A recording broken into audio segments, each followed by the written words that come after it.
सद्भावना सम्मेलन के दूसरे दिन भक्तों को भक्ति में डूबने का अवसर मिला, क्योंकि उन्होंने समय के तत्वदर्शी महान पुरुष श्री सतपाल जी महाराज, महात्मा जी और बाईजियों के भक्तिपूर्ण भजन और ज्ञानवर्धक सत्संग सुने। श्री गुरु महाराज जी ने अपने प्रवचन में इस बात पर जोर दिया कि सच्चे गुरु की कृपा के बिना आध्यात्मिक ज्ञान प्राप्त करना संभव नहीं है। समय के तत्वदर्शी महान पुरुष के सानिध्य में जाकर ही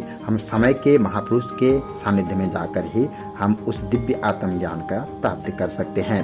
गुरु भक्त की आध्यात्मिक यात्रा की गति देने में उत्प्रेरक का काम करते हैं। श्री महाराज जी ने डॉक्टर B.R. अम्बेडकर को भी श्रद्धांजलि दी, जिनकी आज जयंती मनाई गई है, और बताया कि जैसे उन्होंने अपने लक्ष्य की प्राप्ति अपार धैर्य और समर्पण के साथ जीवन की सभी बाधाओं को पार किया, इसके बाद अपनी महत्वपूर्ण आवाज और सूफी धुनों की बुनने की क्षमता के लिए प्रसिद्ध गायक कमाल खान ने अपने बैंड के साथ सूफी गीतों का श्रोताओं को मंत्रमुग्ध कर दिया, जिनके भावपूर्ण बोलों की धुन पर हर कोई रीझने लगा।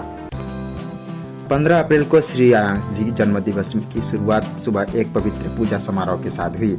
इस कार्यक्रम में श्री महाराज जी और दिव्य परिवार द्वारा दिए गए प्रेरक सत्संग ने शोभा बढ़ाई। जी दोस्तों, 15 अप्रैल को श्री आयांश जी के जन्म समारोह की शुरुआत सुबह एक पवित्र पूजा समारोह के साथ हुई। इस कार्यक्रम में श्री महाराज जी और दिव्य परिवार द्वारा दिए गए प्रेरक सत्संग ने शोभा बढ़ाई, जिन्होंने श्री आयांश जी को अपना आशीर्वाद दिया और मानवता के उत्थान के लिए समर्पित जीवन की कामना की।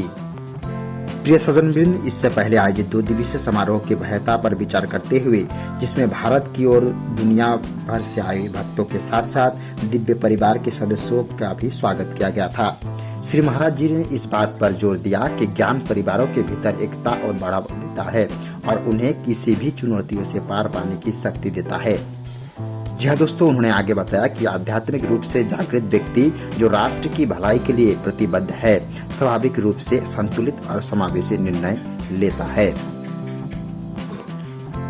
प्रिय भगवद्वृंद, माता श्री अमृता जी ने अपने संदेश में उपस्थित सभी लोगों को श्री महाराज जी की कृपा से प्राप्त गहन आध्यात्मिक ज्ञान को अपनाने के लिए प्रोत्साहित किया।